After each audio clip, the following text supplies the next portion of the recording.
that we looked at for zoning that we inherited when we came in office. But all I want to say is this is an open conversation. You guys need to get with him, and I also want to commend our planning board members. They showed up engaged that evening. I think they're willing. They can see the issues, and I look very much forward to them in the future digesting this and working on this issue so that maybe we can move forward as a county. We had an exciting milestone in our COVID mitigation project this week. We poured the pad for what is being considered cell block E, which was the main housing unit that we were building in that project. It was 400 yards of concrete that was poured, which is kind of significant for any kind of a construction project. That's a big deal. All that to say, that's moving along forward. I want the citizens of Washington County to know that we're tackling this problem on all angles. We're coming up with alternatives, some of which we will discuss tonight, but also we're making sure that the detention officers and the deputies at the facility have the tools that they need to conduct that in the space that they need. I want you guys to be proud of that too. And as that project progresses and gets a little safer for on-site visits, I would welcome you guys to come down and try to take a look at that and gain a perspective of what we have going on down there. It's a massive project that's touching almost every angle of that campus, just by the nature of what we're doing down there, and so it's quite widespread, but we'll come down and get our steps in if you want to. Just a road update. I continue to brag on these men and women. They've done phenomenal work this summer, again, on all their projects. They're feverishly working right now. I want you all to know that, to try to get all the paving we can in before the weather turns on us. You know, paving season officially runs until the 15th. So that was yesterday. So we've got some projects that we're wanting to finish up while the weather still cooperates. For the citizens out there, we have received some complaints of clogged tin horns and things of that type. We're a little bit behind on that work right now as we try to finish up this paving season, and we'll get on those as soon as possible. Sorry for any delays that they're experiencing. And then also, I would be remiss tonight if I didn't give a huge thank you to Superintendent Jeff Crowder, who spent over 30 years with this county and had the absolute honor of retiring a couple weeks ago from our road department. Well-earned and well-deserved. I want to say, like the comments that I made at his retirement party, we set high expectations for the road department when we came in office. And I hope you guys can see that there has been some improvement there. Superintendent Crowder was a big part of that. I said when I came in that I wanted our road department to be the envy of the whole state. And I think Director Crowder's brought us very close to that goal, and I'm really thankful for him. A lot of improvement there. I don't think there's a lot of job security in roads if you can make it, and we'll always have things but we've made a lot of progress. You know, a couple things I can highlight for Mr. Crowder is 200 miles of chip seal, which I know is, you know, that's a lot, but also that they innovated a whole new road forge process where we've now pretty much eliminated chip seal from our paving products to where we can give the citizens of Washington County a much cleaner and a much safer road. He and his team innovated that. That's going nationwide right now about a new application of a product, and I'm extremely proud of that. I want us to trailblaze as Washington County. We've done it. I'm so thankful to Jeff and his team, and I want to continue to highlight them. Save the date. We are going to host again the second annual Christmas at the Courthouse on December the 4th. We like to decorate the historic courthouse and have hot chocolate and welcome children and anything. We also partner with a nonprofit, and again this year we want to profit with the Children's Safety Center of Washington County, so any donations that are made we'll make to them. You know, and I want to take this moment to highlight that wonderful organization and the work that they do in our area. They do absolutely phenomenal work. I will share with you that we keep close contact with that organization through our efforts and our county work. They've been affected like everybody else about the grant uncertainty and the reshuffling of the grants at the federal administration. So what I'd like to say is they are experiencing budget shortfalls, and if anybody has a heart to give, I don't think there's a more wonderful organization than Children's Safety Center of Washington County, and so we look forward to hosting that event with them and being able to help in a small way we can. I want to say now that I'm honored and very thankful tonight to announce that Justice Ecke has been selected to sit on the Criminal Justice and Public Safety Steering Committee for the National Association of Counties. Thank you so much for being willing to do that, Justice Ecke. What I'll say is that's a pretty robust selection process. She has to be nominated from the county. That nomination goes through our state organization, the Arkansas Association of Counties, to get their blessing, and of course, Justice Ecke had no problem getting all those endorsements, and now she's been announced to sit on that committee. You know what this means? That we get to trailblaze again. Just like we talked about with new road innovations, we have new innovations in criminal justice. There's a team sitting out here right now doing wonderful work with the Community Rebuilding Initiative, and what I'll say about that is now Justice Ecke can represent us on a national stage, share what we're doing, and bring back home opportunities and challenges that we can begin to work on. I want to thank Justice Ecke for being open to this work, more volunteering, more hard work. But Justice Ecke, you're passionate about these criminal justice issues, and I'm so thankful that other people can now get to experience some of your wonderful work. Thank you so much for being willing. We have a couple appointments to the Law Library Board who come to us from the Bar Association. I have a Kristen Commander and a Caitlin Schulk, and I would entertain a motion to accept those to the Law Library. Any motions? Justice Ecke? I'd like to make a motion that we approve the candidates. For the Law Library? Do I have a the law second? Second by Justice Dennis. All those in favor? Aye. Those opposed? No. We would like to welcome Ms. Commander and Ms. Commander and Ms. Schulk to the Library Board, and I appreciate them being willing to volunteer and be a part of that group. And with that, we're going to move on with the meeting. First up, if you'll remember, we reorganized the agenda, so we'll be moving to what was originally item number 12, and trying to dispose of that first. Counselor, will you read item number 12 by title only? An ordinance ratifying a conditional use permit recommended for approval by the Planning Board for the Silver Lining Ballooning Project. Justice Massengale? Yeah, thank you, Judge. I just want to make a comment about your report. I really wanted to be at the special. It's a judge's report. It doesn't Yeah. have comment.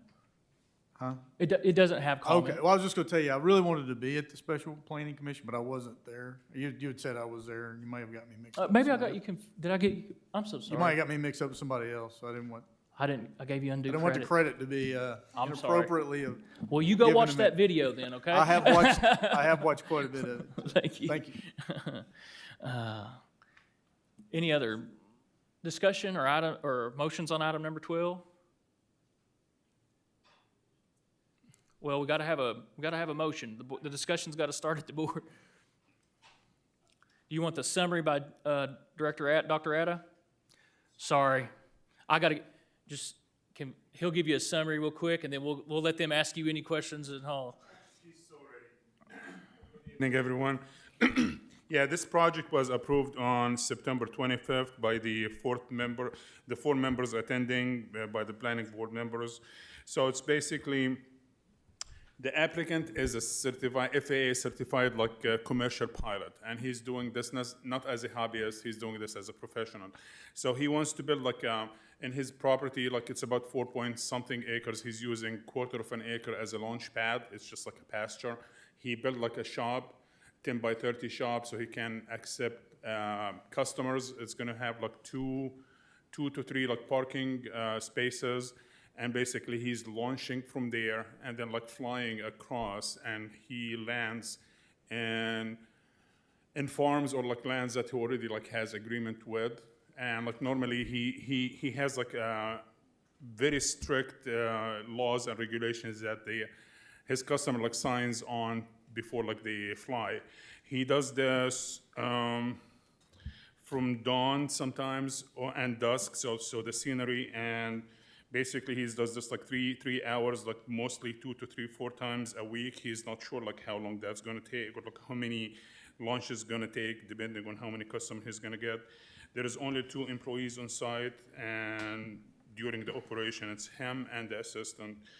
And as I said, we've never had any pushback from the neighbors or any comments, so it was approved unanimously. Thank you, Dr. Atta. Motions, discussions, or questions? Justice Ricker? Motion to pass. I have a motion to pass item. Oh. That is correct.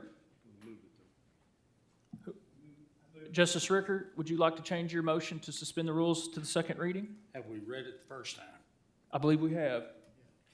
Make a motion to suspend the rules and move to the second reading.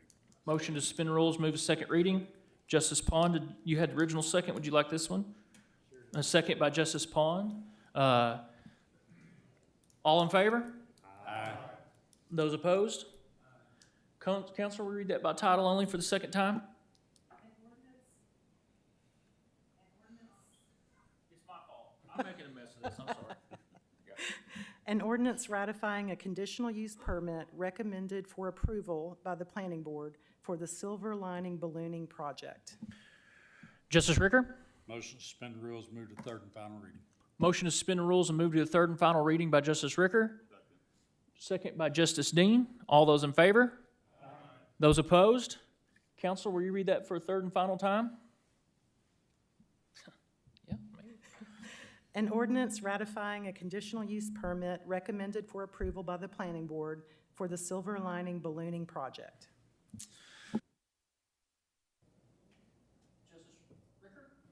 Motion to pass. I have a motion to pass by Justice Ricker, second by Justice Dean.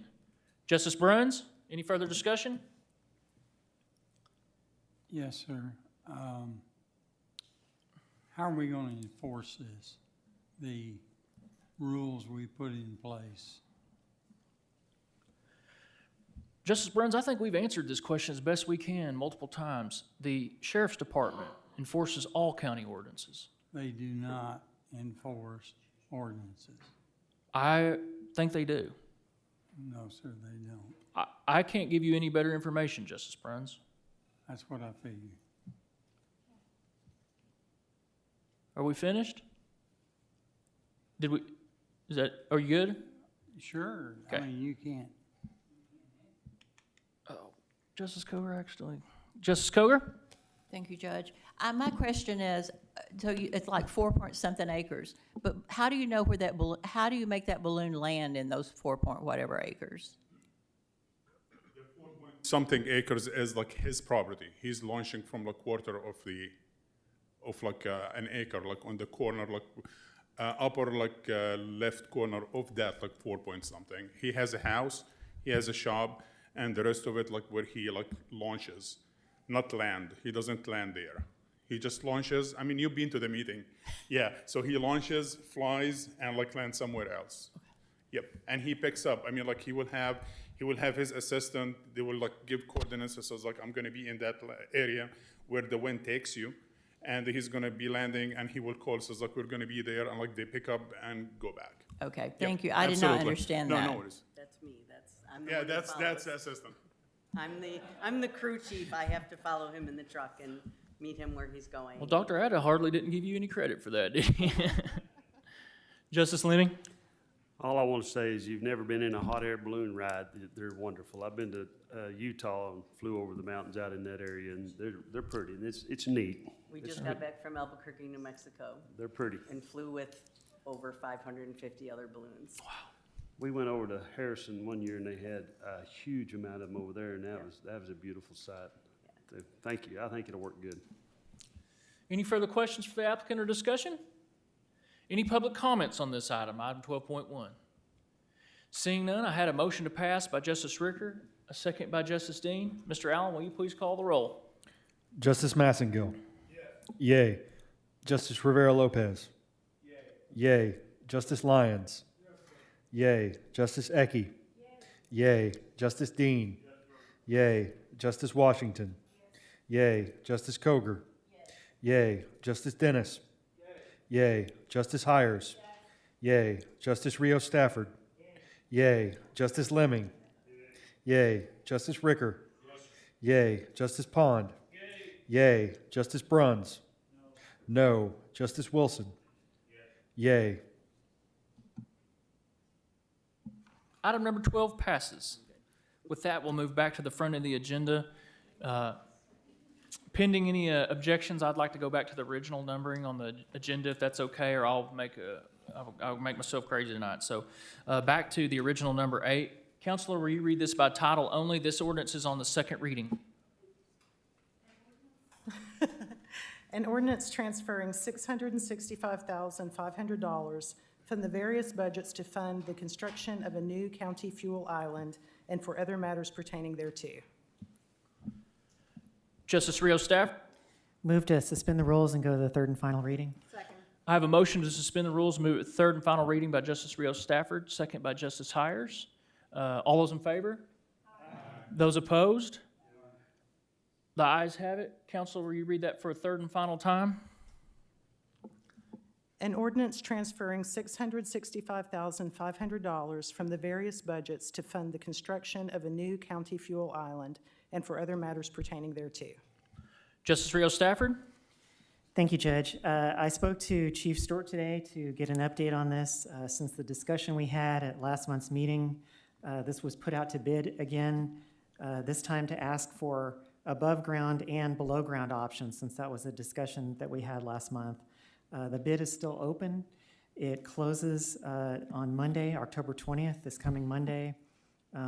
Chief Stewart told me that if the road department handles, if it's below ground, the road department could handle a lot of that work, which would save the county money on the project.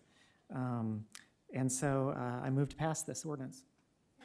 I have a motion to pass by Justice Rios Stafford and a second by Justice Ecke. Further discussion? Justice Lemming?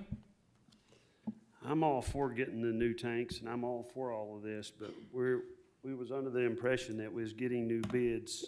So let's slow down just a tad and let's get all of our bids in and get our numbers in instead of just guessing what we're gonna spend. Thank you.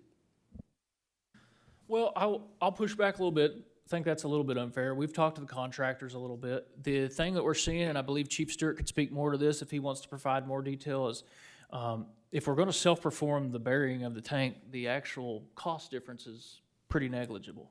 And so now we're just talking about function and what we think will work with our site down there and what will be the safest. That's what will finally make the decision. But as far as funding, we're not the engineers involved so far helping us to put the bid together do not see a significant difference in price.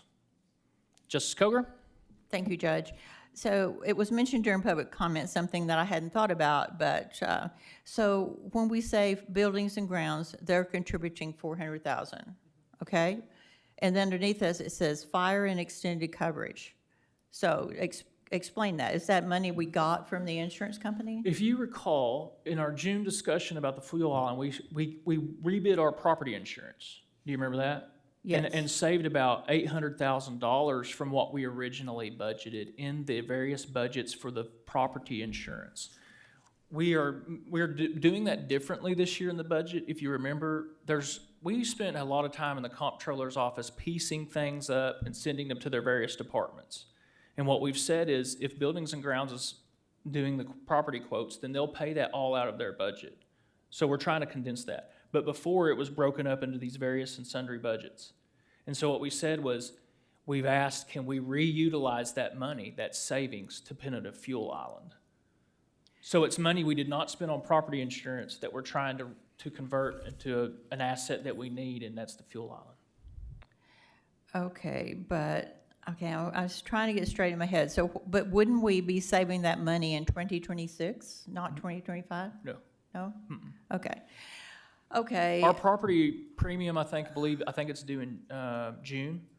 And so we budgeted every year for that deadline when we pay it. And so we paid it, but we paid the lower amount this year. And so all that money is essentially sitting in these various budgets, just sitting there.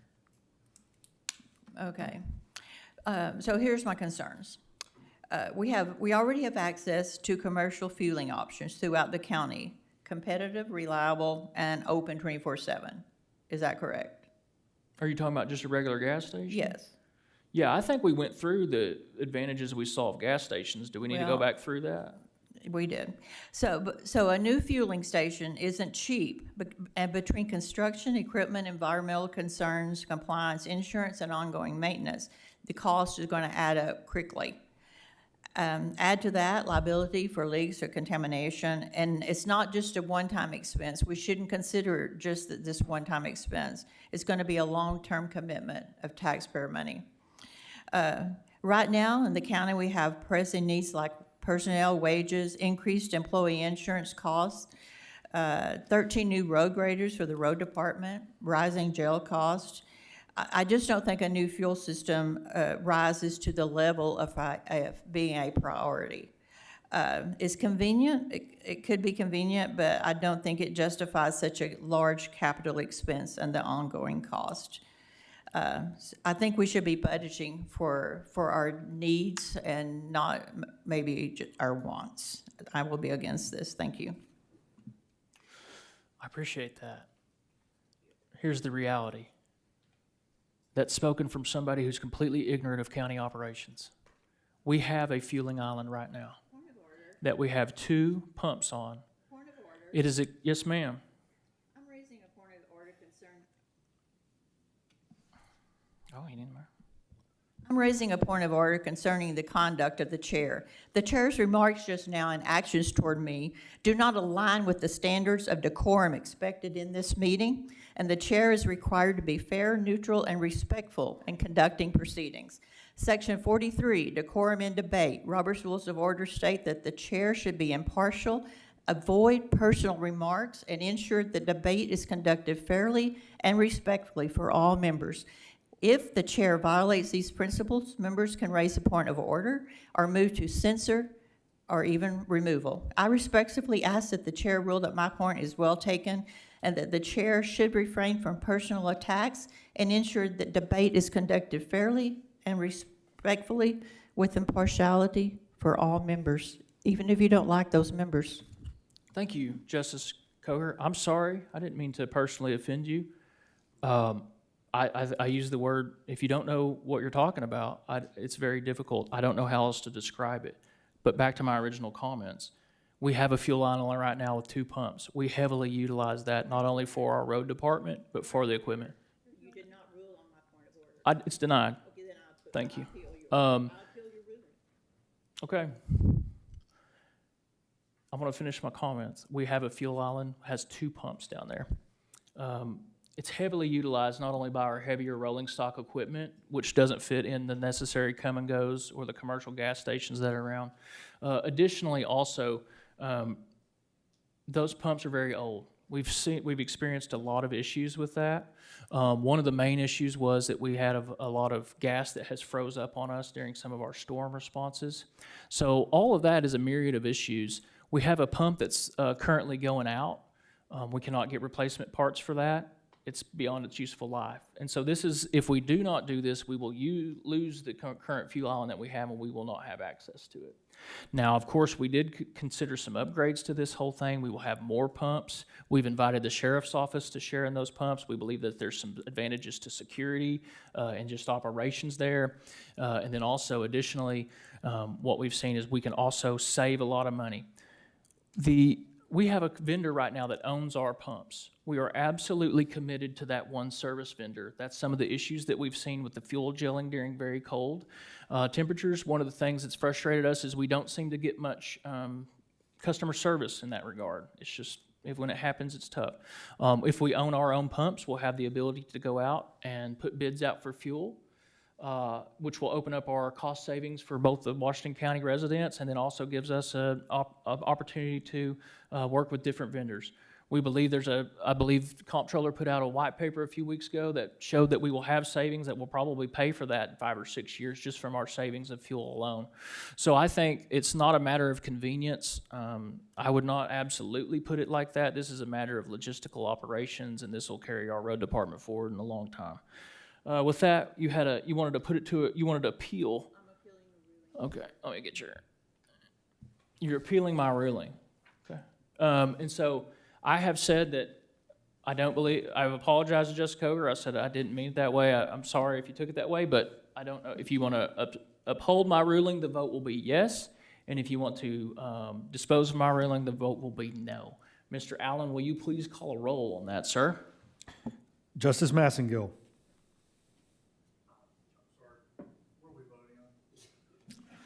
I'll be honest, I don't really know.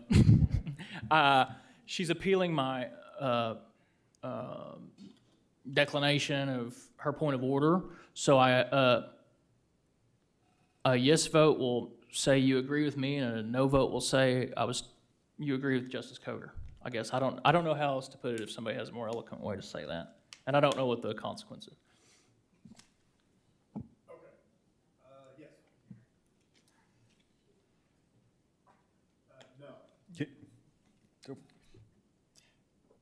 Justice Massengill is yay. Justice Ferrero Lopez is no. Justice Lyons? Yes. Justice Ecke? Yes. Justice Dean? Yes. Justice Washington? No. No. Justice Koger? No. No. Justice Dennis? Yes. Justice Hires? No. Justice Rio Stafford? No. Justice Lemming? Yes. Justice Ricker? Yes. Justice Pond? Yes. Justice Bruns? No. Justice Wilson? Yes. Ruling confirmed. We're going to move on with the meeting. Justice Bruns?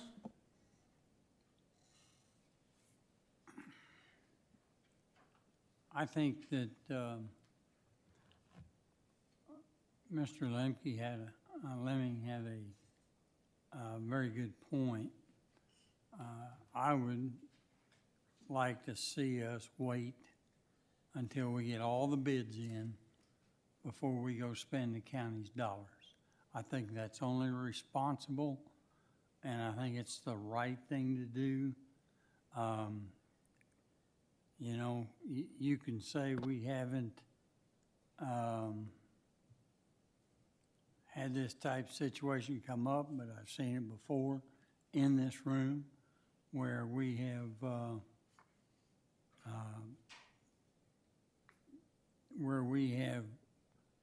allowed staff and to make a point or to do something on their own, and they have faltered. So, now, wait a minute, Ms. Seki, that's a point of order. Bring the mic closer to your mouth so we can hear. I can't hear what you're saying, sir. She can't understand what you're saying. She's just asking if you could speak louder or move the microphone closer to your mouth.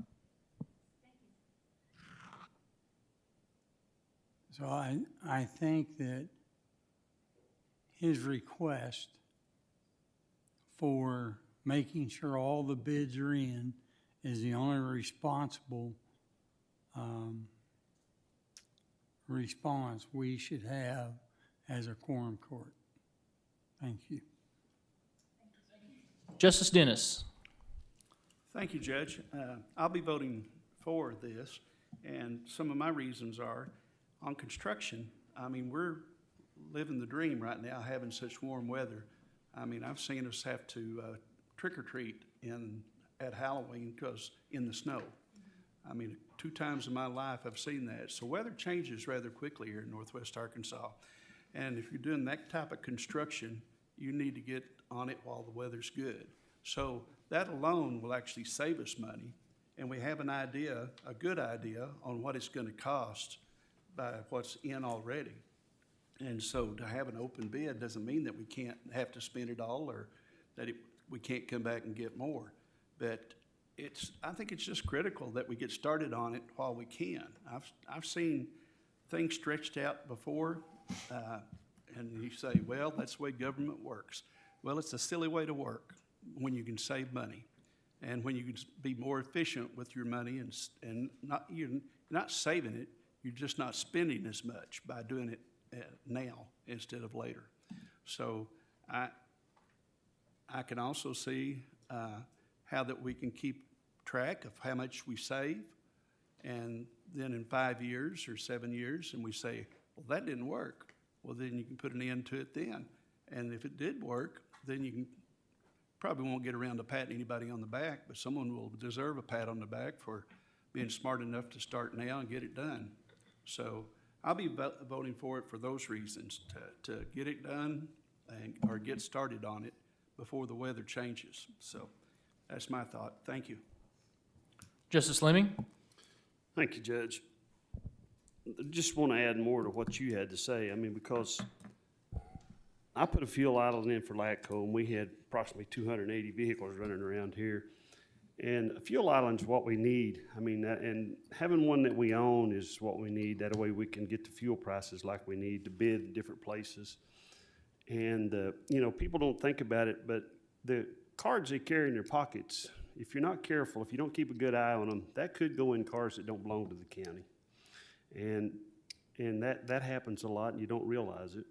And another thing happens a lot whenever somebody goes in the store in the mornings, if they stop every morning to get fuel, well, they're talking to their neighbors or they're talking to their cousins. And next thing you know, they've killed 45 minutes of the county's money that you're paying them, and they need to be out there working. It's a whole lot easier to have your fuel right down here at the South Court like we should, because it's a whole lot better for all. The sheriffs, I don't know how, the sheriff's department will be involved in this, and that's good, but if we're not careful, if we don't get the right machines, the sheriff will probably have to keep a report, as well as Washington County's on the computer will have to keep, they may be 2 reports have to be kept to keep him in line with all of this paperwork to make it all come out good, but I believe we can work through that. But I would just really, really like to see the quote for above-ground tanks and do away with all the pumps and all the stuff. If you could, well, no, I just can't ask that question, but I just like to see them numbers before we go. But I'm with you on saving all we can save. Thank you. Thank you, sir. Justice Lyons. Thank you, Judge. If I have questions, the chief the right person? Chief, That would be do you Chief mind, sir? Stewart, will you please come forward?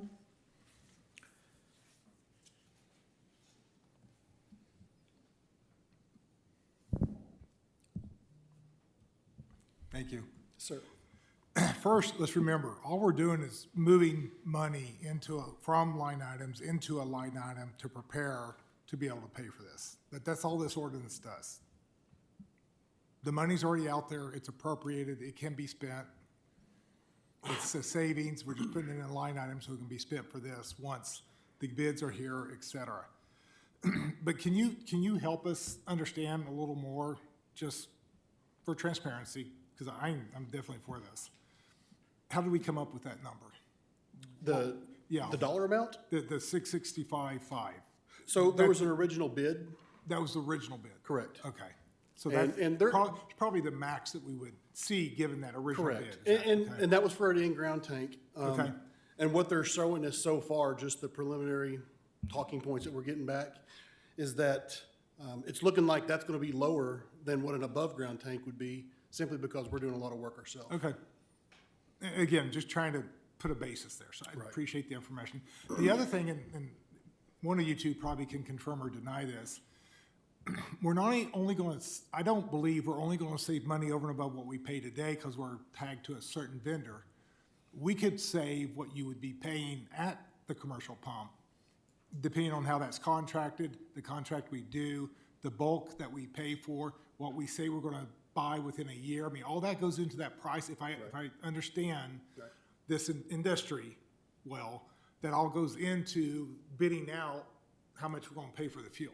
Yes. So ultimately, we could be paying less than what you're going to pay at a commercial gas station. Oh, absolutely. Is that correct?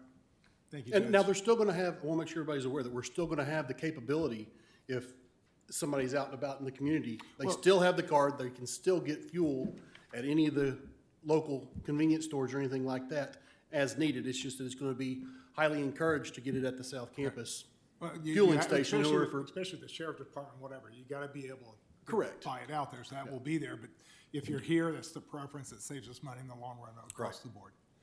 Thank you, sir. Justice Rio Stafford? Thank you, Judge. One more question. If the project comes in at under 665,500, what will eventually happen to the unspent funds? Well, they'll just not be spent, it'll go Yeah. back to the fund. Back, we can roll it back Yeah. into the general fund or something? Okay. I would hope timing-wise, man, I'd hope that we have this about done at the end of the year, and it would just sweep in with our other budget work. Does that Okay. make sense? Like there'd be some of that balance, and when we roll the budget over at the year end, we could sweep it then, but we'll certainly monitor it, report back to you guys whatever savings left, and you can decide in your work on the fiscal budget what you want to do with it. Okay. Well, That's a one- quick project. One thing I'm being told are the tanks have to be built, so the longer we wait on that, the longer it's gonna be before we're able to get them and start the construction. A question that I did have last month was an estimated time frame. We're looking at around a month, but due to Okay. weather, it could be longer. So the longer we get to winter, the longer it could extend out even further. So, That's a quick project for government. all right. We heard previously from Comptroller Sherman that we could save between about $71,000 and $113,000 a year with the county-owned system where we bid the fuel annually. Is that, those numbers still pretty much stand? As far as I'm aware, Yeah. yeah, they feel Okay. that it's still the same. Great. Okay, thank you. All right, thanks. Justice Bond? Yes, thank you. Now, I know you're always conscious about saving taxpayer dollars. A couple of things brought up. Number one, the longer we drag this out, the more money that we're spending on. And I don't care who the vendor is at this time, but you don't have any competition there if you're locked into one vendor. That's true, sir. Yep. And so, the sooner we get this complete, the sooner our county becomes more independent as to where they buy their fuel from. Another thing, it's kind of popped up again this evening. Be very aware that your employees are filling out those tickets properly. If it's a tractor, if they fill out the proper hours on each ticket. If it's a rolling vehicle, they fill out the proper mileage. And that's all the same as what it currently is. Proper odometer reading. Yes. And some people mess up once in a while, but if somebody's habitually kind of making a mistake on that when they fill them out, that needs to be looked. That's a place you can save a bunch of money. Yes, sir. Thank you. Thank you, Justice Bond. Any further discussion or questions for Chief staff? Any public comments on item 8.1?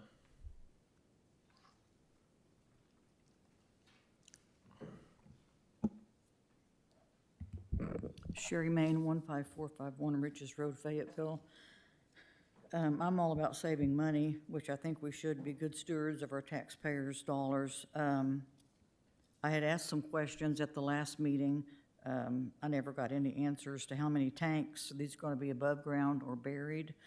And I had a concern with off-road equipment tanks that are filled off-site, meaning they fill the tanks up at the fuel island in the back of their trucks, and they go out and fill the road graders, off-road diesel mainly, into the other equipment, dozers, graders, whatever they may be, that are off-site. What checks and balances are in place for that fuel being put into the other equipment off-site? And then what are the yearly operating costs for permits and inspections and oversights for compliance with the DEQ? Thank you. Thank you. Any further public comments?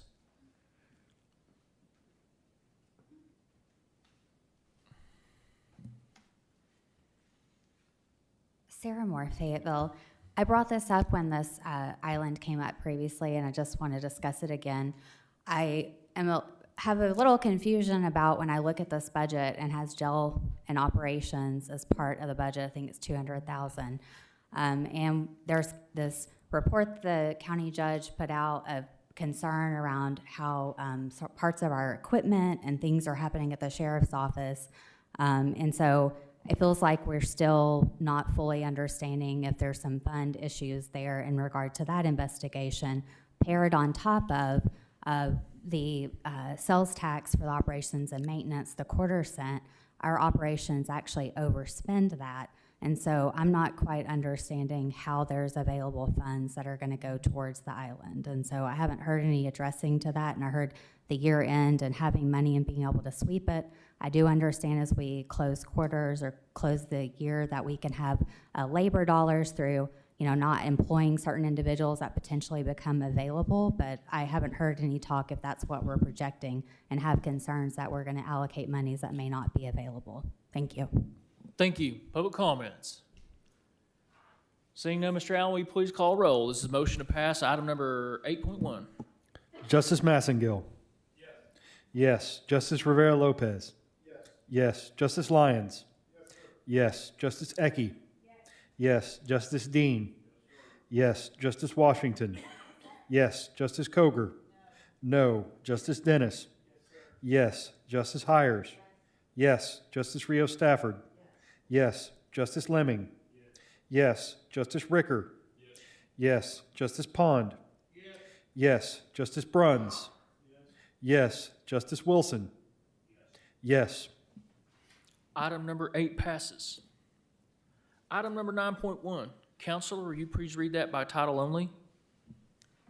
An ordinance ratifying a conditional use permit recommended for approval by the planning board for the Rivercrest Orchard project. This item's on its first reading. Justice Ricker? Could Sam give us The summary, the Dr. Atta summary. Hello Dr. again. Atta? Good evening. So the Rivercrest Orchard, CUP was approved on September 25th by the 4 members attending. So the Megara Farm has been in operation since 1824. They have about 90 acres, but they're utilizing 60 acres. The reason this CUP is being asked of the applicants to apply because they're adding a kitchen and a grill that is going to require some safety precautions and special electric services to it. And since it has food services, the applicants are working actively working with the health department to get all the permits for it, and they're working with the fire department to get all the safety, the fire safety that needs to be in a kitchen. Other than that, as I said, this farm is being operating. It's seasonal between March and June, September and October. Sometime it depends on the season, and they have up to 75 employees, and they have enough parking to accommodate their employees and their customers. That's it. A new addition to the whole thing is the kitchen with all the amenities. Justice Ricker? Yeah, Rivercrest Orchard is Megara Farms. They've been in existence forever. I personally think that my wife and granddaughters have paid for part of this upgrade in all the times they've gone out there. So I would make a motion that we suspend the rules and move this to the second reading. Motion to suspend the rules and move it to the second reading by Justice Ricker. I heard second by Justice Pond. All those in favor? Aye. Those opposed? Counselor, will you please read that by title only? An ordinance ratifying a conditional use permit recommended for approval by the planning board for the Rivercrest Orchard project. Justice Ricker? Motion to suspend the rules and move to third and final reading. Motion to suspend the rules and move it to a third and final reading by Justice Ricker. I heard second by Justice Lyons. All those in favor? Aye. Those opposed? Counselor, will you please read that for a third and final time? An ordinance ratifying a conditional use permit recommended for approval by the planning board for the Rivercrest Orchard project. Justice Ricker? Motion to pass. Motion to pass item 9.1 by Justice Ricker, second by, did I hear Rivera? Oh, Justice Lyons, sorry. Further discussion? Justice Bruns? Okay, I'll ask my standard question. Who is going to enforce the CUP regulations?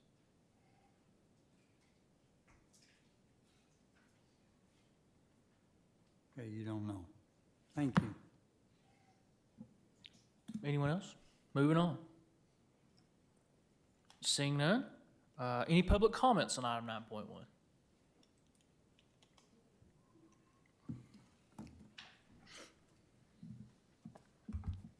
Sherry Main, 15451 Riches Road, Fayetteville. It seems like I've read in the old ordinances for planning and the new ones as well, it's in there that there's a 30-day appeal window from when it's approved at the planning board meeting to the quorum court meeting to be ratified. And I didn't read anywhere that it says even if they do not think it will be appealed, or even if there wasn't any controversy over it, there has to be a 30-day window before it can come to the meeting of the quorum court to be ratified. That 30-day has to run out. Mr. Atta can address that, but I think I've asked him that before, and I can't find anywhere where it says that you can go around that 30-day appeal period. Thank you. Thank you. Public comments? Seeing none, Mr. Allen, will you please call roll? This is a motion to pass item 9.1. Justice Massengill. Yes. Justice Rivera Lopez. Yes. Justice Lyons. Yes. Justice Ecke. Yes. Justice Dean. Yes. Justice Washington. Yes. Justice Koger. Yes. Justice Dennis. Yes. Justice Hires. Yes. Justice Rios Stafford.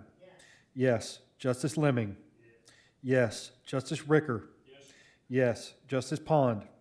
Yes. Justice Bruns. No. Justice Wilson. Yes. Item 9.1 passes.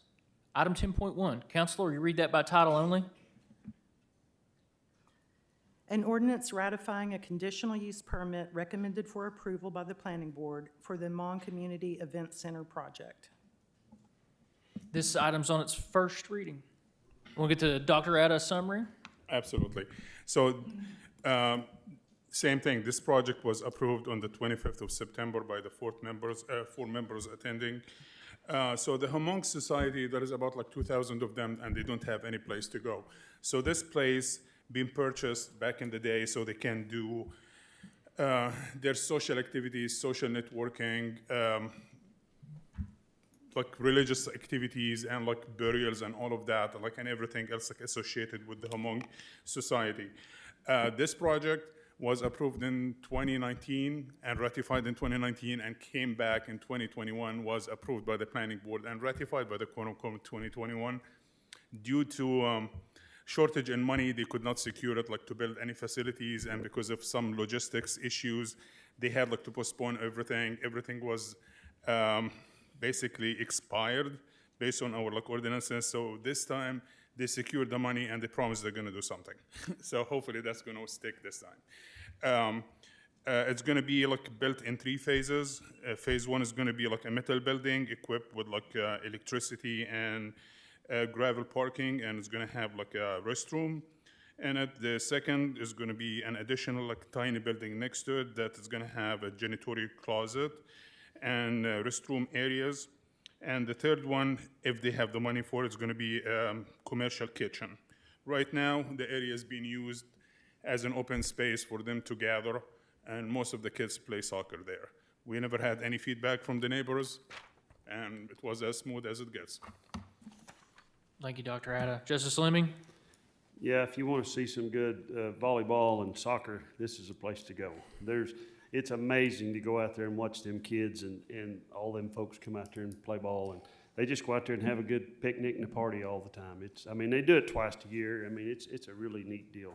Right. I moved, we pass, suspend the rules and put this on to a second reading. Motion to suspend the rules and move to a second reading by Justice Lemming. I heard Justice Dean first, I believe. All those in favor? Aye. Those opposed? Counselor, will you read that for a second time? An ordinance ratifying a conditional use permit recommended for approval by the planning board for the Mon Community Event Center project. Justice Lemming, I'll cut your mic. There you go. Justice Lemming? I'd like to move to suspend the rules and move it to the third and final reading. Motion to suspend the rules and move to a third and final reading. Justice Lemming, I believe I heard second by Justice Ecke, but I'm afraid I'm offending this. No, I made up somebody. Justice Rivera Lopez, I'm so sorry. I have a hard time with this. Second by Justice Rivera Lopez. All those in favor? Aye. Those opposed? Counselor, will you read that for a third and final time, please? An ordinance ratifying a conditional use permit recommended for approval by the planning board for the Mon Community Event Center project. Justice Lemming? So this is all done. Motion to pass. Motion to pass. Motion to pass by Justice Lemming, second by Justice Hires. Very competitive with the seconds this evening.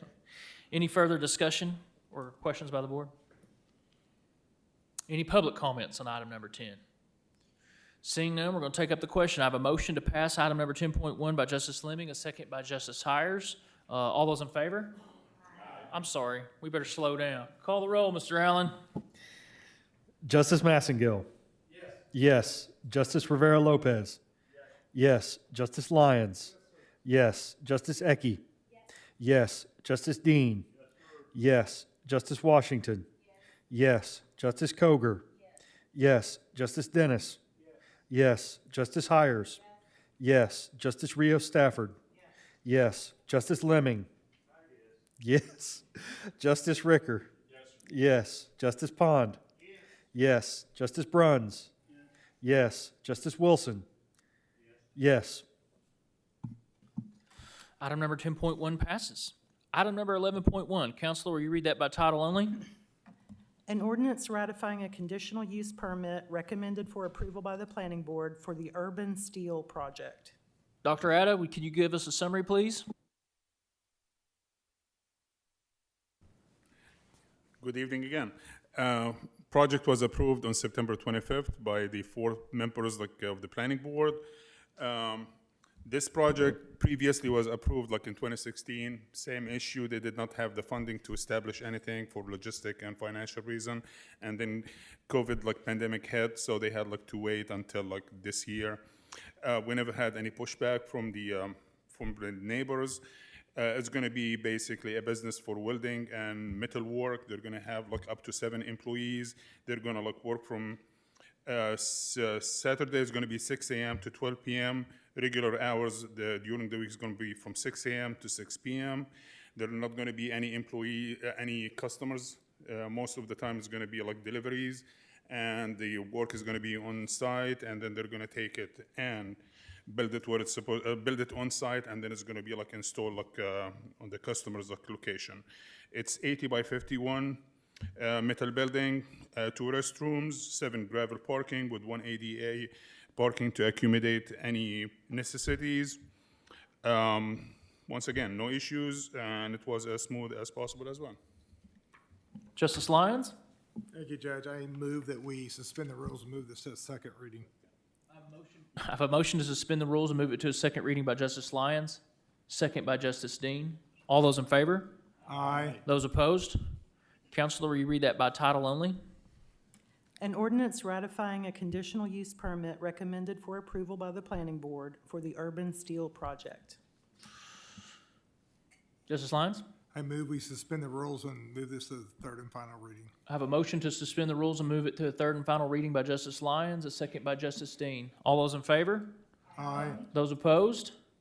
Counselor, will you read that by title only? I'm sorry. An ordinance ratifying a conditional use permit recommended for approval by the planning board for the urban steel project. Justice Lyons? I move we pass item 11. I have a motion to pass item number 11.1 by Justice Lyons, second by Justice Dean. Sorry. Further discussion by the body. Justice Bruns? Yes, sir. Who is going to enforce the CUP rules, please?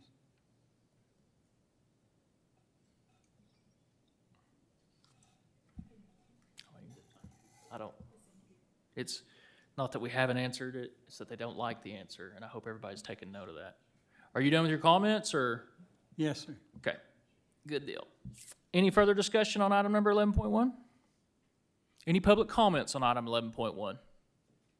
Seeing none, we'll take up the question. I have a motion to pass item 11.1 by Justice Lyons, second by Justice Dean. Mr. Allen, please call the roll. Justice Massengill? Yes. Justice Rivera Lopez? Yes. Justice Lyons? Yes. Justice Ecke? Yes. Justice Dean? Yes. Justice Washington? Yes. Justice Koger? Yes. Justice Dennis? Yes. Justice Hires? Yes. Justice Rios Stafford? Yes. Justice Lemming? Yes. Justice Ricker? Yes. Justice Pond? Yes. Justice Bruns? No. Justice Wilson? Yes. Item 11.1 passes. Moving through the agenda, we moved item 12 up to the front of new business. That takes us to item 13.1. Counselor, you read this by title only. An ordinance amending ordinance 2025-76 to increase the pay for the members of the planning board and for other matters pertaining thereto. Discussions or motions with regard to item number 13? Justice Massengill? I'll make a motion, we move this to the second reading. Appropriation ordinances can pass with 10 votes on the first one, so the motion can be, you move to pass item number 13.1. Does that stand as your motion, sir? I have a motion to pass item 13.1 by Justice Massengill. Do I have a second by Justice Rivera Lopez? Any further discussion on the item? Justice Lemming? What are we moving them from and how much, and we got any of that we can document? The ordinance moves them from $75 a meeting to $300, with a cap on no more than 4 meetings per month. To 300. And I believe the only change here, as you can see in the red line, is the amount of money. That cap's always been on the amount of meetings. We still have 6? Seven. Seven members? Okay, thank you. Justice Dennis? Sorry. You had Justice Lyons? I move we amend this ordinance to change the price from, the cost from 300 per meeting to 125 per meeting. And I'm going to repeat what we've heard before, so I apologize to my members, my colleagues, but I think we need to be consistent. When we've taken this on before, we've compared ourselves to other Class 7 counties. There are other Class 7 counties that just increased theirs to 125, and I believe that's where we should stay consistent with that if we're going to do that increase. I have a motion to amend, I believe, line 28 in both places from $300 to $125. Motion by Justice Lyons, and I heard second by Justice Ecke. Is that correct, Justice Ecke? Okay. Any discussion on the amendment? Justice Ecke? Thank you, Judge. I was going to ask that we move this back to committee before my colleague amended it to 125. And the reason being, we have not had a discussion with Director Ada as to what does all this entail. Number two, if we pass the zoning ordinance, a lot of the complications of the CUPs and the due diligence that each person has to go through will lessen by greatly. That's all I could say. In speaking to planning board members, they're not doing this for the pay. That's what they expressed to me. They did it as their community service and their professionals, and this is what they wanted to do. I said, would you, they didn't even know that they got paid. Really? It's a paid position. That's just their attitude. That is just their attitude. So therefore, at 125, I believe is consistent, and we just need to go there. 300 is quite a jump from 75 to 300, in my opinion. And consistency, I like that word, consistency. So we've always been compared to what's Benton County doing, what's Pulaski County doing. We need to do what they're doing, and they need to do what we're doing, and so forth, so the ball goes back and forth. So I'm going to support the amendment. Thank you. Justice Dennis? So I heard it talked about a little bit, and I wanted just to be sure. How many times can they meet a month? And By how many- ordinance, up and to what is the average that they do now? Up to 4 times a month, and I'm going to let Dr. Ada step in and answer the rest of these before I get myself in trouble, if that's all right, Justice Dennis. Dr. Ada, will you please entertain questions? Absolutely. So normally we have, the planning cycle is like, as posted online, we have 5-week cycle. So basically, if like on a good year without like any delays or any like snows or like any closing, we do, with the overlapping, we do a minimum of 10 meetings a year. So we do have, sometimes we do have like special meeting. Like this year we had one, last year we had one. So I would say for this month, we're gonna have 2. Last month we just had 1. So if everything like works fine, this year we will have like 11 meetings instead of 10. So that's what like normally happens. We have like a meeting each. I know it's actually, let me go back. The January was canceled. So like we had like 9 meetings with the special meeting. If everything works, it's gonna be 10 this year. So that's what happened. A planning board meeting each 5 weeks. If we're lucky, we get like 10 of them. If we have special meetings, we add to that. The reason we have up to 4 meetings a year, because back in the day when they were discussing the zoning and everything, they had like lots of special meetings. And they went up to 4 meetings at one time, and they said like, not everyone can make it weekly. The planning board members, like they had jobs also, like they have commitments, and they said like 4 is maximum. And that's why it's been like up to 4, like a month. But yeah, 1 meeting, I mean, on a good year, 1 meeting each 5 weeks. That makes it up to 10 a year. Thank you. Absolutely. And as like JP Lemming stated, Benton County already like this May, I believe, like they did like reshuffling of lots of changes like and pay for their employees. So they had the planners and like the assistant planners went from between 60 something to $80,000. My counterpart, his job is between 90, maybe 95, 96 to 106,000. So if we're gonna like be comparable to them and do the planning board up to 125 like everyone else, I believe also like the planning member or like team that helps the planning board to be successful in their job, they need to be rewarded as well. Thank you so much. Justice Rivera Lopez? Yeah, and I believe we discussed about this in committee. I mean, what we'd be looking at is a commitment of something like $23,000 a year to fund this. It's not like we're attempting to break the bank here, but what we should be viewing it as is that we have different circumstances than other counties. I understand that we're being compared to the other very large counties, but we've seen the projections. We understand where we'll be as a county in 2040, where we're projected to have 2 of the 3 largest cities in Arkansas in this county, and that's going to spread to growth in the county as well. And because we expect a different set of circumstances, I don't think it's unreasonable to say that we would probably have the highest compensated planning board of any of the counties. I don't think that's an unreasonable thing. We are facing different circumstances than different counties, and I think the incentives that we have to give these people to make sure that good work is done, I think this is very fair. And for that reason, I'll be in support of it. Thank you. Justice Rio Stafford? Thank you, Judge. I've heard over and over again how hard it is to recruit people to be on this planning board.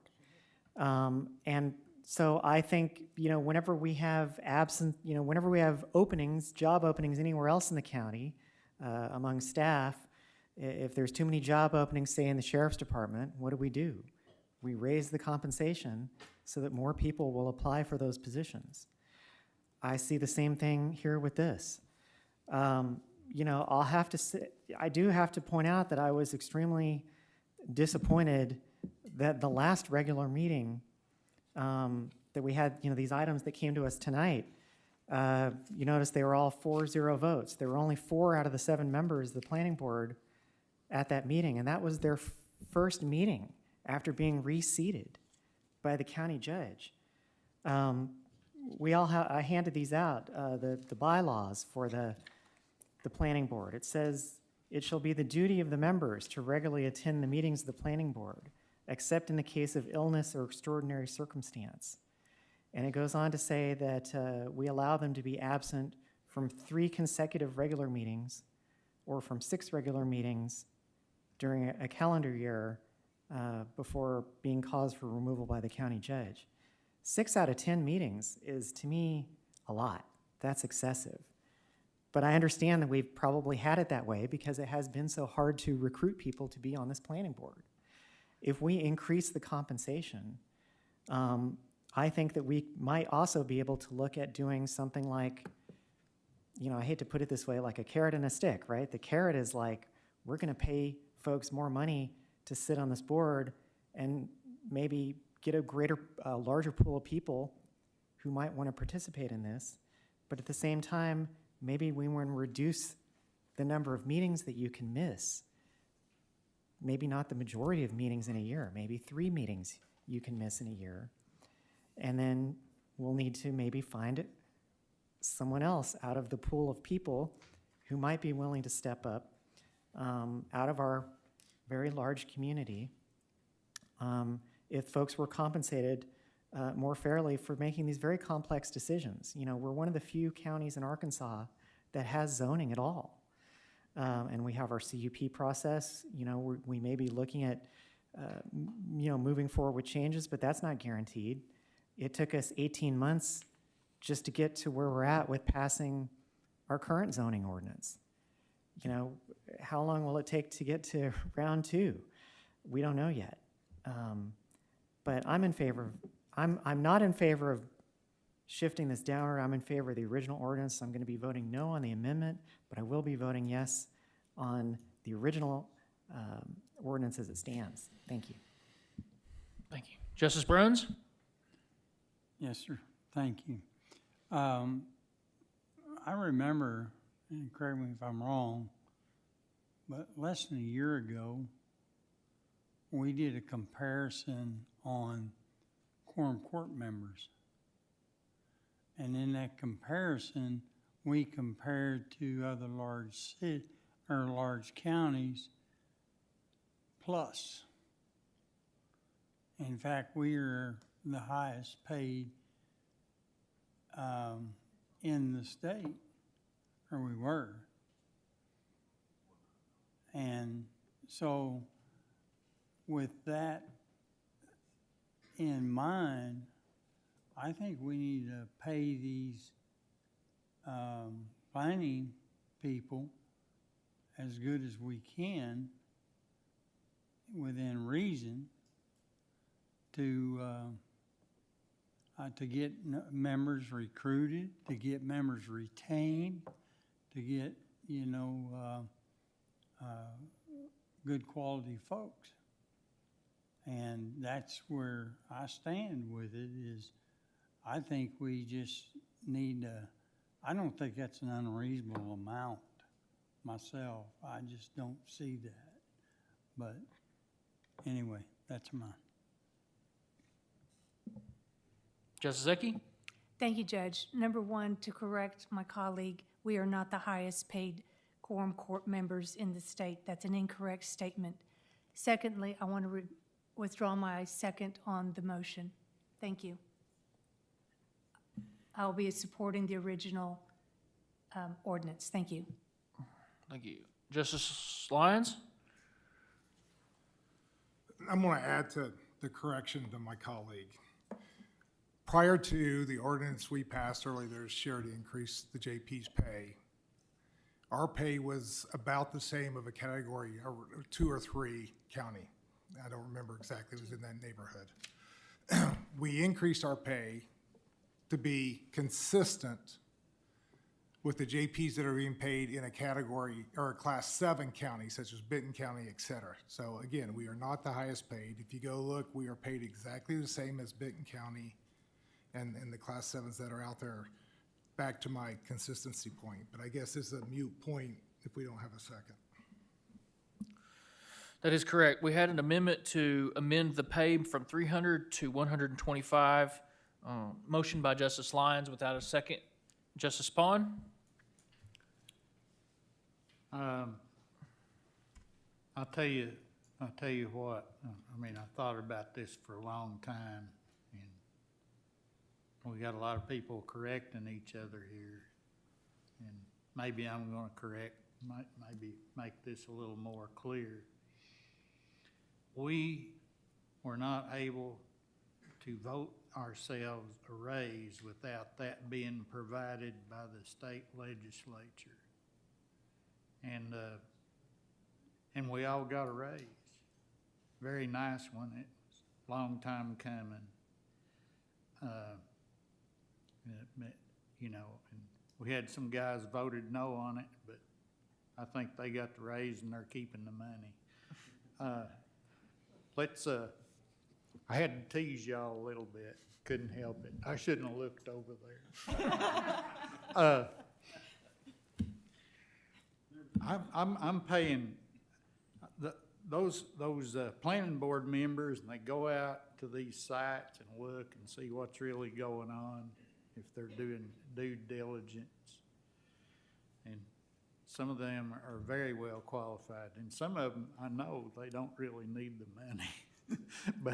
but they pay as much for gasoline as I do, or diesel, whatever we're running on.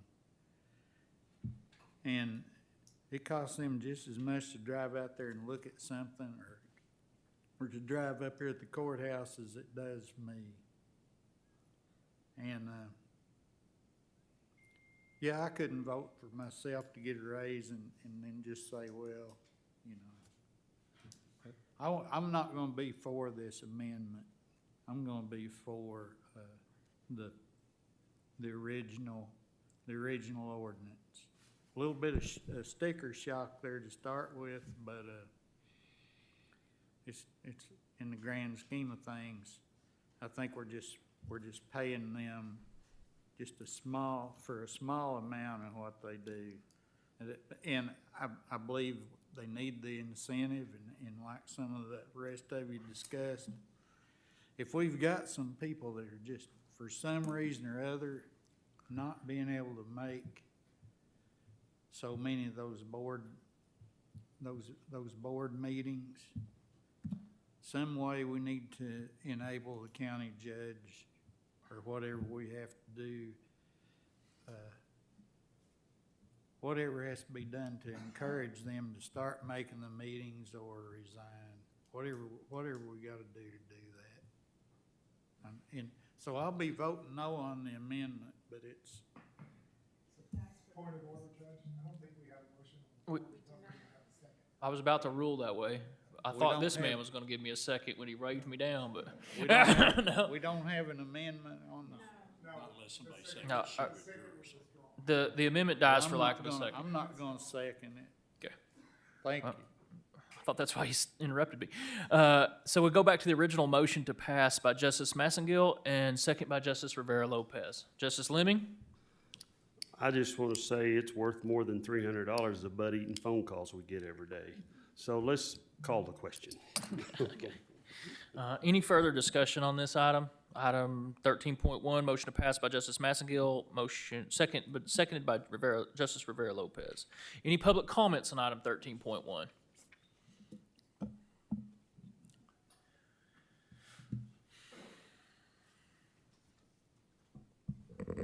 Sherry Main, 15451 Riches Road, Fayetteville. This has been a long time coming as well. The maximum pay for the JPs, according to the Arkansas Association of Counties, is what y'all 15 on this horseshoe are receiving. That will increase yearly with the COLA. That change is decided by the Arkansas Association of Counties and a recommendation for the JPs to be paid by the population of their county. That's how that was arrived at. And what I also want to say is the planning board meetings are on set dates. As Director Adda was saying, they're on the calendar. There's one every 5 weeks. So the planning board members should plan their calendars to align with the planning board calendar. It is a commitment, just like each of you have a commitment on this horseshoe to attend the meetings. I don't think it's I don't think the cause of getting people on the planning board is not having people that want to volunteer. It's the selection process, in my opinion. Cups are sometimes hard and controversial. This room behind me is filled with citizens with public comments to be considered by the planning board members. They must do their due diligence in approving cups. Benton County planning rules are different. Pulaski County planning rules are different. We're the only ones that have a cup that we issue from the planning board. And it's a hard job. I go to the planning board meetings. Very seldom ever is there 7 people there. As one of the JPs was saying, we may have 4 to have a quorum. Sometimes there's not a quorum. So I think someone needs to stress the rules to the quorum, to the planning board, and how many meetings they need to be at and be reprimanded if they're not and if they miss. 6 in a year is a lot. I mean, there's only 10 meetings. If you miss 6, I mean, that needs to be changed, in my opinion. But anyway, I think that's I wanted to also comment, I was at the finance meeting, and one of the JPs made a suggestion that 300 was too high for the planning board members, offered a friendly amendment of 200 per meeting. And then tonight, we heard another friendly amendment dropping that to 125. We do not need to degrade these planning board members. They need to be paid. If we paid them what they were worth and the time they volunteer to do this, they'd be making as much as the 15 people sitting around this horseshoe. Thank you. This will take up the question of passing item 13.1. I have a motion to pass by Justice Massengill, second by Justice Rivera Lopez. Mr. Allen, will you please call the roll? Justice Massengill. Yes. Justice Rivera Lopez. Yes. Justice Lyons. Yes. Justice Ecke. Yes. Justice Dean. Yes. Justice Washington. Yes. Justice Koger. Yes. Justice Dennis. Yes. Justice Hires. Yes. Justice Rios Stafford. Yes. Justice Lemming. Yes. Justice Ricker. Yes. Justice Pond. Yes. Justice Bruns. Yes. Justice Wilson. Yes. Item 13.1 passes. Item number 14. Council, will you read that by title only? An ordinance appropriating $506,469.12 from the General Reserve Fund to the CAP budget for 2025. Justice Ecke? Thank you, Judge. I need to make an amendment to this. We discussed this in the Budget and Finance Committee meeting. And the second whereas, right after on line 17, the 2022. Okay. Insert through April 30th, 2026. So then it will read, Washington County began partnering with Returning Home Inc. in 2022 through April 30th, 2026 to provide an alternative to incarceration with the county. And the third whereas,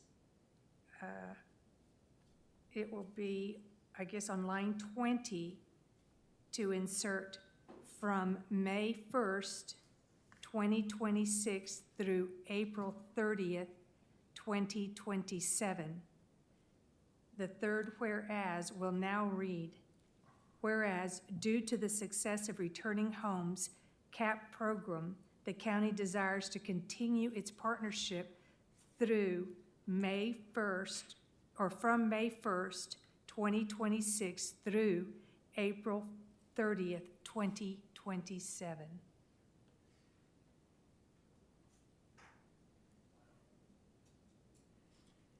This was discussed in Budget and Finance. And passed. And it passed. And that amendment passed. Yeah. And of course, the amendment in Budget Finance was from general reserve funds, and we changed it to the general fund, and that's been corrected. Thank you, Mr. Allen, for doing that. So I make a motion to amend. Okay, one more amendment. Article number 1. Let's take them up in pieces if we can. This is getting a little bit unyieldy, I believe, Justice Ecke. Okay, that's fine. So can we do the whereas first? Are we all Certainly. comfortable with that? Counselor, can you try to read through those two whereas clauses to make sure we have the language that Justice Ecke wants to ensure we have in there? I'll start with the second whereas. Whereas Washington County began partnering with Returning Home, Inc. in 2022 through April 30, 2026 to provide an alternative to incarceration within the county. And whereas, due to the success of Returning Home's CAP program, the county desires to continue its partnership, and we strike through 2026. So it reads, the county desires to continue its partnership from May 1, 2026 through April 30, 2027. Correct. As a motion to amend by Justice Ecke? Second. Second by Justice Lyons. Any discussion on that amendment? Let's take that up first. Justice Rios Stafford? Well, I have a procedural question because we approved basically this exact same thing in committee already. So can we approve the same language twice? Or is this considered a scribe error? Is this a Scribner's error? I mean, I'm comfortable calling it a Scribner's error if we go back. I'm not sure, we will check into why we don't have this accurate ordinance. I'm pretty, this is not something that I expect. So the other. The other If I scribe may, error. please, since I have the floor, Article 1 reads on line 26 that the funds would be taken from the General Reserve Fund 1001, and it should be the General Fund 1000. Understood, and then also So in the another title. Scribner's error. It was a Scribner's Correct. error in the without objection, we'll just take those as Scribner errors. Is that okay with the body? And we can move back to motions on the main agenda? If that's fine with the body, That's- I'm okay with it. Okay. Okay. So that's back to, we don't have a motion on the main agenda. Would you like to? I'd like to make a motion that we pass 14.1. Second. I have a motion to pass items 14.1 by Justice Secchi, a second by Justice Lyons. Discussion on item 14? Justice Rivera Lopez? Thank you, Judge. I do want to reiterate that I have been supportive of this program. I do have a question about how we are going about appropriating from what we heard earlier today. Was this subject to a bid process? Counselor, would you like to, you've been involved in this process? Sure. Just a second, let me get, I don't know what I'm, yep, there you go. Okay. We're working through the procurement process now. I was hoping we would have it completed by today, but it's not completed. We don't think that there will be changes, but we are going through a formal procurement process. Okay. And would that affect anything if we were to vote to put it aside? Do we have to wait until the procurement process finishes? No? If we were, for some reason, to select a different provider, which is unlikely based on our research so far, of course, it would all be the same. If we were to procure a different provider, this ordinance wouldn't stand because it's for returning home. Okay. Okay, so if the contract were to change, this just would be void, like there would be, Yes. okay. Yeah. Understood. I believe that answers my question. Thank you, Judge. And thank you, Counsel. Justice Coger? Yes, thank you, Judge. So before we give the CAP program another $500,000, here's some things I think we need to know that we don't have the answers to now. One, we need to see an accounting of how the $1.6 million has been spent so far, whatever amount has been spent. How much of that was for administrative salaries and overhead? How much actually went into programming? How much remains of the $1.6 million from 2022? Since receiving the $1.6 million, Returning Home has purchased 3 tracts of real estate in Madison County totaling $1.1 million. But there's been no transparent report to this court on how that aligns with the grant purpose. We have a duty to ensure that taxpayer funds are being used effectively, and we just don't know at this point if that's a fact with CAP. In 13 months, CAP served 79 men. And as I said last week, that if we'd had pretrial services, depending on how it was, the staff size, we could have served around 1,500 or more men during that time period.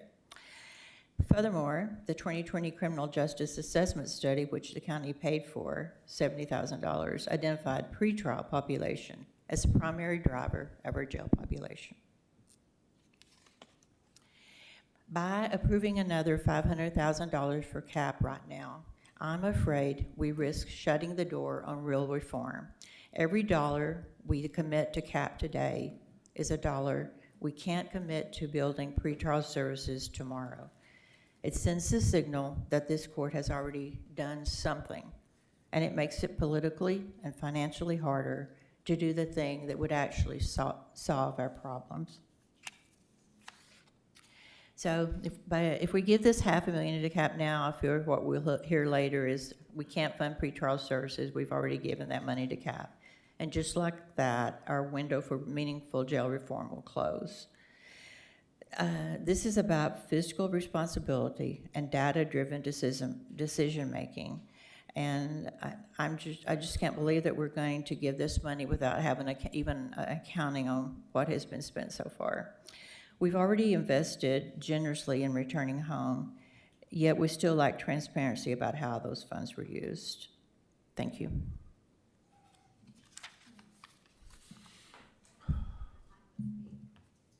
Just a second, Ms. Brenda.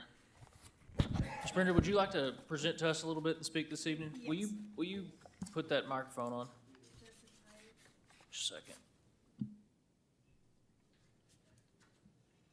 Ms. Brenda, I believe you're active now. Thank you. And thank you, Justice Cover. Just to be very clear, that particular grant did not have a financial reporting process in place. It was put in place with the prior administration. And over the years, our organizations had multiple programs. From the Unified Family event where we brought the women out of the prison and did a carnival day with their kids, to our reentry program in Springdale. So again, for CAP specifically, those expenses were not isolated. So we have no problem being transparent with those funds, but again, because they weren't isolated, because there was not a reporting process in place. And I know the other organization that received those funds is not doing this either, but we can put that together, but it's gonna take us some time to get those funds put together, or those expenses expensed. Also, in that prior administration, we didn't have that reporting process, but with the pretrial program that you guys have supported with CRI, Judge Deacon's administration has put in a expense and reimbursement process that works fantastically. And moving forward, we plan to do that. We also plan to give you guys monthly reports and come quarterly give you guys reports and updates on how great these guys are doing. So again, I just want to let you guys know we are more than willing to be transparent about these funds. Okay. Thank you, Ms. Brenda. I'll also mention that, this will be handled like a grant will through our grants office. I don't know the specifics of the concerns, but all of our grants go through a federal audit, through an outside auditor. That's above and beyond the legislative audit, which our whole county goes through at any given time. We pay an outside auditor to come in, which is a requirement of federal law, to come in and audit all those accounts. Justice Hires? Thank you, Judge. Just have a couple of things I want to say. I think everybody knows, as long as I've been on this, I've always supported this program. I do want to say I would like to see the accounting. I'm down for that. And I know one of the complaints is that it's a program for only men, and I wish that we had a program for women. I wasn't in favor of the closing of the women's unit. I brought forward an ordinance to fund Magdalene Serenity House for a tiny fraction, and that was completely voted down by this body. But I'm going to tell you, if somebody brought a proposal for pretrial services, I would wholeheartedly support it. But none of those things are on the table. This is the thing that's in front of me right now. This is a program that I think does great work that I absolutely support. And it may not have everything that I want, but it's a program that I believe in. And I just wanted to say these things because I want the people out there and the people that watch this to understand why I continue to vote the way that I do. So, thank you. Justice Bruns? Number one, I love this program, and I think it's a great program, and I would like to see it expanded in time. It's seems to be a great program. Is this, correct me if I'm wrong, this has a federal grant to it? No, I'm sorry. I probably did muddy the water. Because of our federal grants, our whole grants department goes under a federal audit. And so any of the money that moves through the grants department is subject to that audit. Okay, so this doesn't have a federal grant? No, I was just saying we're required to have that audit because of our federal grants, so it's underneath an extra umbrella. Okay, sorry if I made that. Justice Rio Stafford? Thank you, Judge. I've spent a lot of time over the last couple weeks digging into the answers to various questions that have been sent by the community, by constituents, and I kind of wanted to go through a couple of the things that I found out. First, I got some things that I do like about it and some things that bothered me. So I'm going to start with the negative and then move into the positive, okay?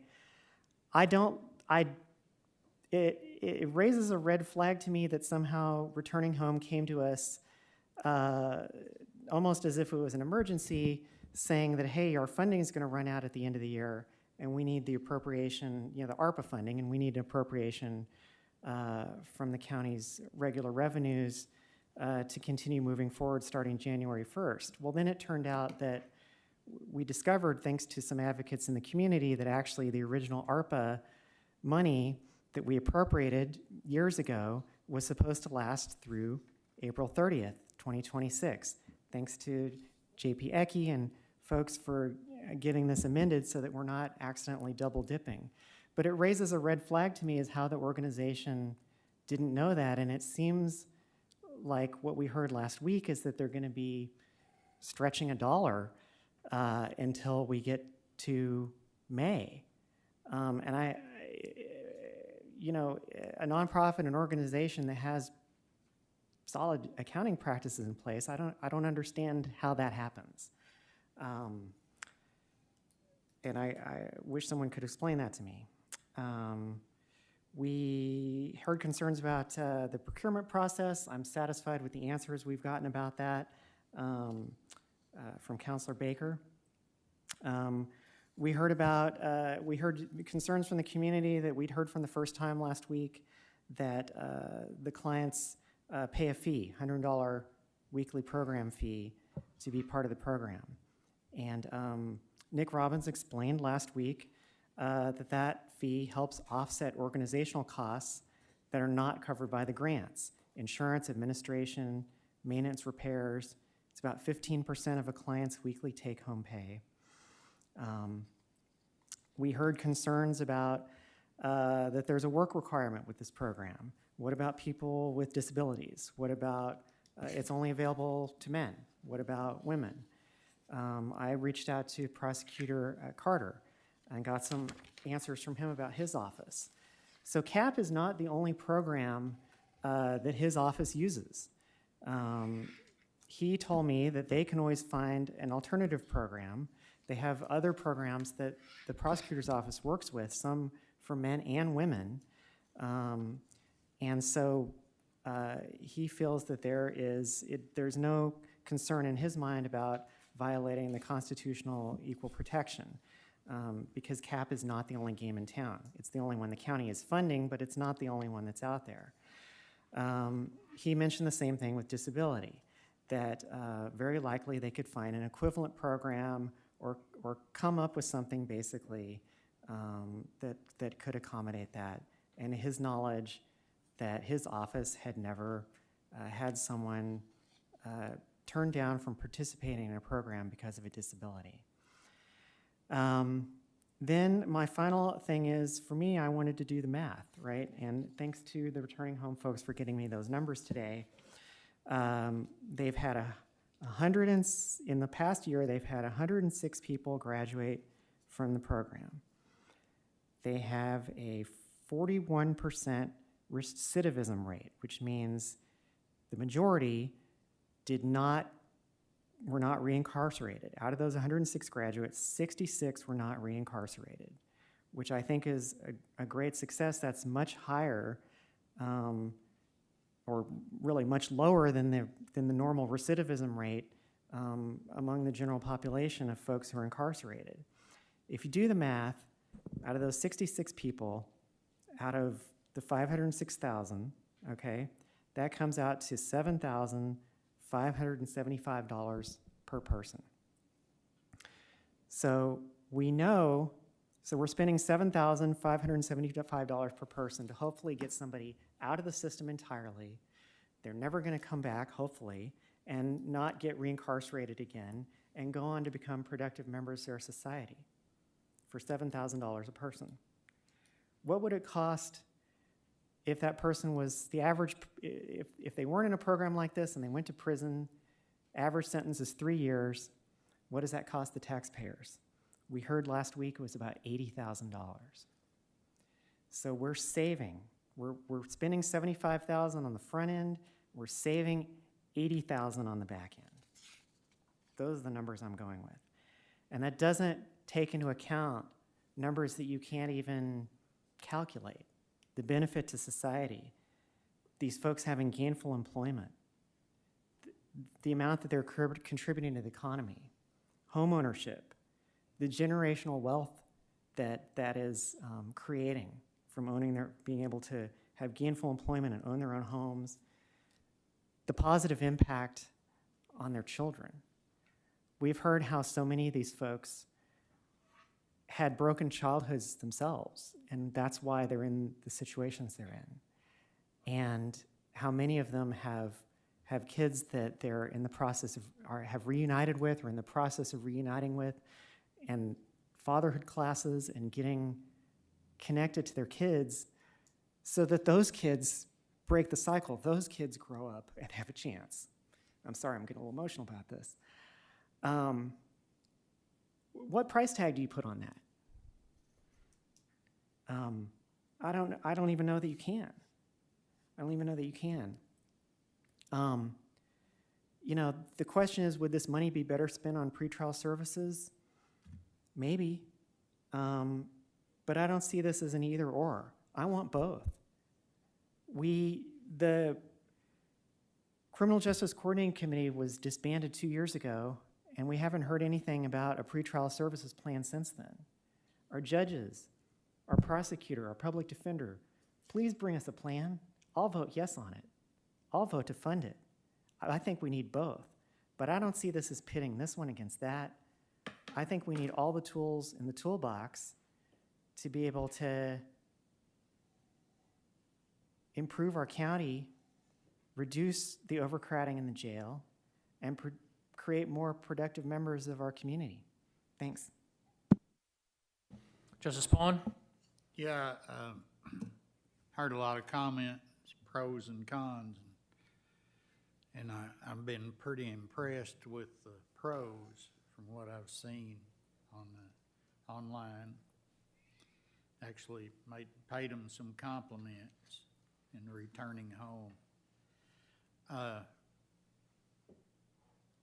think I saw some numbers somewhere, you know, if we're talking about what's it costing the county, not talking about what we save by the ones that are helped and don't come back, but how much a day are those detainees that are with returning home, how much a day are they costing the county?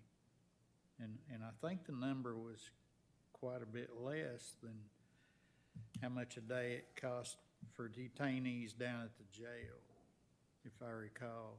Yeah, sorry, I don't have that exact number on the top of my head.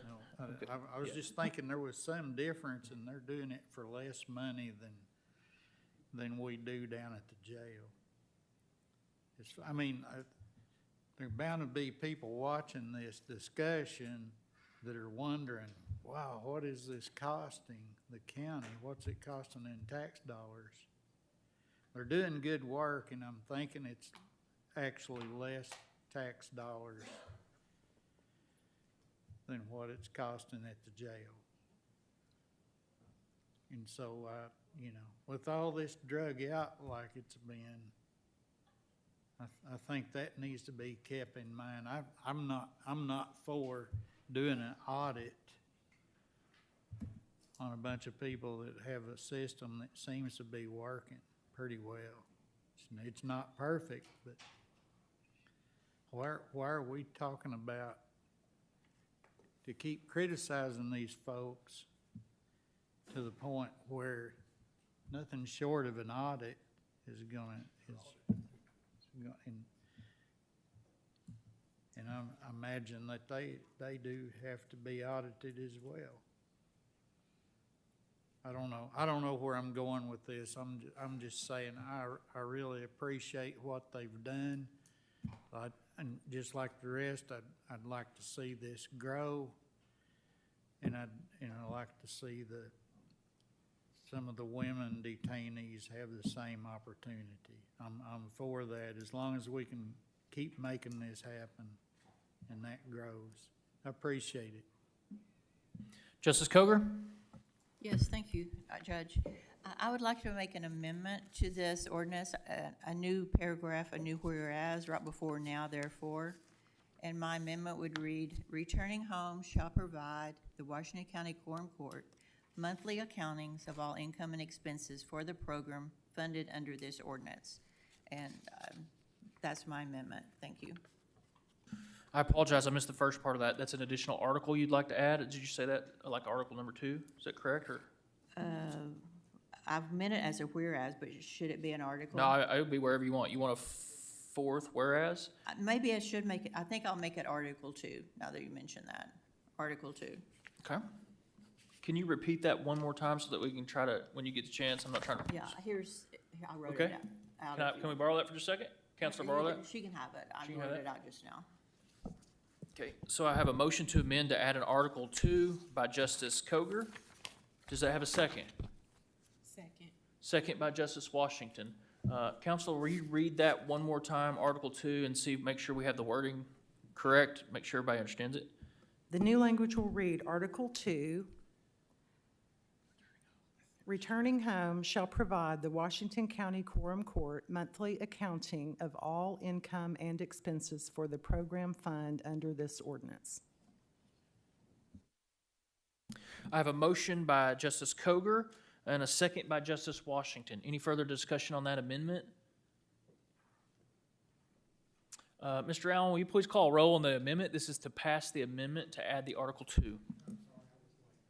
Okay, Justice Lyons? I did to you what everybody does to me. The only problem I have with that amendment, I don't think it's the quorum court that should come to. I think we have able-bodied people within the county that probably has this responsibility. Judge, you can correct me if I'm wrong. But if we're going to do an audit, those are the people who should be doing this, not the quorum court. We should not be taking that data directly from them, and it needs to go through some process. So basically, I won't support bringing that to the quorum court. If I can just add something here, if you'll give me the liberty. I want to make sure you understood what Ms. Brenda said. The accounting system that was put in place for this program that it's currently operating under was put in several years ago. The accounting process by our policy now in the judge's office will be the process similar to what Community Rebuilding Initiative is going through. And man, if I could trace you through a transaction through that. So if they have a transaction that they need, that goes to the grants department if they need to purchase something. The grants department reviews that against the appropriateness of the ask and then the grant guidelines. So there we have a check between the grant agreement and grants. From there, it goes to payables, to where it goes through, where every other transaction in this county goes through. We have a wonderful county employee named Ms. Rhonda Ballman, and not much gets past her. Well, I hear from her quite regularly about transactions, and so what I want to say is, this goes through multiple layers of not just the judge's office, but the grants department and comptroller's office before any of those expenditures are approved. And so that's the process that this would fall under, and then even additionally after that, it'll go through those additional audits. So for whatever that's worth, I just wanted to try to explain that a little bit better. And I did miss that. I apologize. So really, it's audited on every transaction, realistically, by the county. Damn near. By the county. There's not, and she mentioned that too. What we've set up is, we don't give them a $500,000 check to do whatever they want with. We keep that balance within the county, and we're approving those transactions as they go out. We paid their their vendors per se. Absolutely. And so that's the Okay. process Yeah, this would fall under. I don't think there needs to be anything on top of that, so that, the additional auditing I don't think is needed. Justice Ecke? Thank you, Judge. I'm not in support of this. The reports that Returning Home and the CRI program give us are monthly reports on the evidence, the statistics, the data, the change, the methods of the fine resolutions, why they collect fines. Well, they have to collect fines from the inmates to pay restitution to the people. So yes, they have to pay to go in there. Under the previous administration and the rules of, I'm sorry, point of order. I don't So I'm understand what against this this. is about the amendment. I'm against it. Period. Justice Rivera Lopez? Thank you, Judge.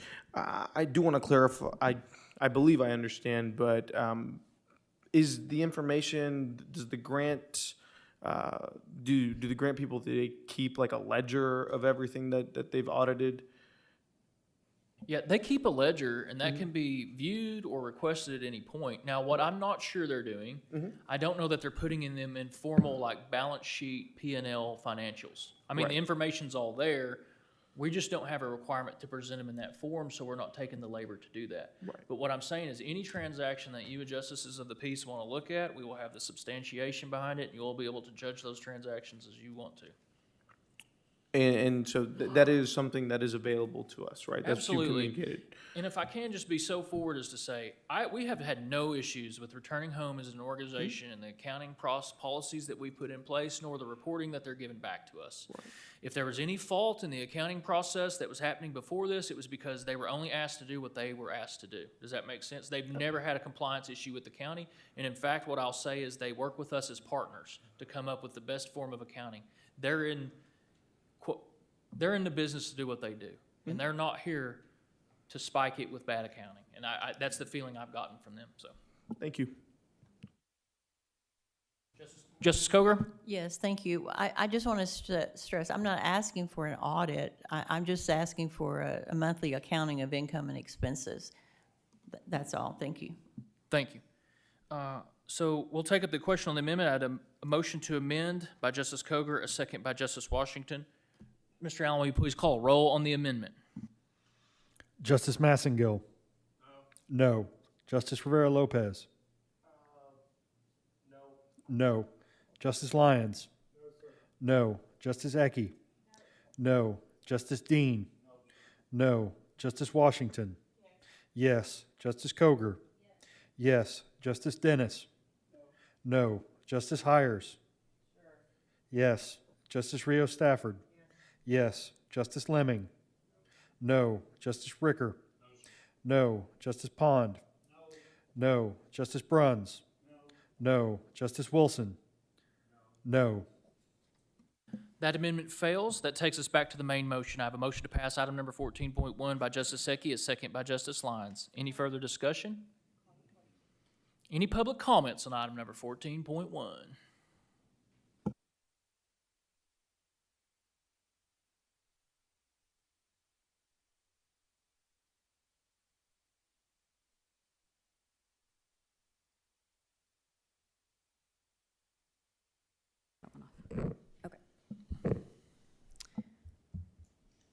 Hello, Sarah Moore, Fayetteville. I continue to ask for this to be held until next month and get additional information. I think it should be alarming to this body, and more information needs to be got, that this was presented from the vendor returning home as an emergency, not knowing the time frame that they currently were under with the funding that we entrusted to them, and said, we need it right now, and we can't continue to keep folks coming into the program starting next month. And then suddenly, within weeks, when it was realized, it was like, well, okay, we can figure it out, but I still need to know that money now. My story is now I need to have that money coming in May, or I can't proceed. I mean, that's concerning to me that something would change that much with the operations, and I'm alarmed if we would discount what the accounting practices are for a nonprofit. It is incredibly important that we are looking, when we take a grant from any entity, myself as a nonprofit, that I work with my accountant, my bookkeeper, and go through every single set of receipts and put those towards programs. When I made a request to returning home for those receipts, that you as a body, the county, is responsible. Whenever we are asked by the federal government how that money was spent, when you sub-granted that, ultimately, if there's any concerns or alarms about that, it comes back to the county who will have to answer for that or pay for that. And so, it's concerning to me. Again, I hear we have checks and imbalances in place for the additional $500,000, but I'm concerned that we still are within the same period for ARPA, considering moving forward, and we still don't really have the full answers and accounting on what's happened with $1.6 million. And so it doesn't seem responsible as a body to move forward, making a decision for additional funds. Additionally, and I appreciate the diligence that was done. Thank you, JP, Rio Stafford, and thank you for the conversation around, what the execution has been on this program. I'll say that's another thing. The numbers have not really been printed in some report for the duration of the entire program of what the outcomes have been. I've heard, if you go back and listen, I've heard one number given in a yearly report and then verbally said to be a different number of the outcomes. And so, there's nothing complete in a hard copy that really says on these outcomes. It feels like those keep changing all over. Yes, we ultimately want alternatives to incarceration. Yes, we want better outcomes for individuals than just warehousing them in jails and prisons, and programs are the option. But we also need to give the allowance to look at the biggest return on investment for taxpayers, to look at all available options. And when we continue down the road with the vendor, Appreciate you. that came to the Thank you. Your comments, your time has expired. Public comments. You'll have to push that button. There you go. Wendy Finn, 2311 West Lawson Street in Fayetteville. It seems to me that it sounds like it's being presented that accounting and presenting regular reports on that accounting and the outcomes is being presented as kind of a punitive thing. It seems like that should be standard operating procedures, that we should expect that from any time we're spending this kind of money on a program. We should expect to see where that money is going for the transparency of it. I mean, the fact that this money was supposed to go through till April and now we're giving another $500,000 for that. I also remember when Returning Home was coming initially to present their program, and they weren't able to give concrete answers to J.P. Washington's questions about outcomes and projections and what were their projections for how well they were going to do with this program. And so I do think that it's something that we should expect, that it's not unusual to ask to have regular accounting. It's not an audit, it's just a regular ask for accounting for a program that we're paying for. So thank you guys so much for the work you do. I appreciate it. With that, we'll take up the question. I have a motion to pass item 420.1 by Justice Ecke, second by Justice Lyons. Mr. Allen, please call that roll. Justice Massengill. Yes. Justice Rivera Lopez. Yes. Justice Lyons. Yes. Justice Ecke. Yes. Justice Dean. Yes. Justice Washington. No. Justice Coger. No. Justice Dennis. Yes. Justice Hires. Yes. Justice Rio Stafford. Yes. Justice Lemming. Yes. Justice Ricker. Yes. Justice Pond. Yes. Justice Bruns. Yes. Justice Wilson. Yes. Item 14.1 passes. I look forward to that work continuing. Item number 15 is our consent agenda. Counselor, will you read those items by title only? An ordinance anticipating additional revenue in the amount of $197,041.82 in the Drug Court Grant Fund and appropriating $197,041.82 to the AG Opioid Grant Fund for 2025.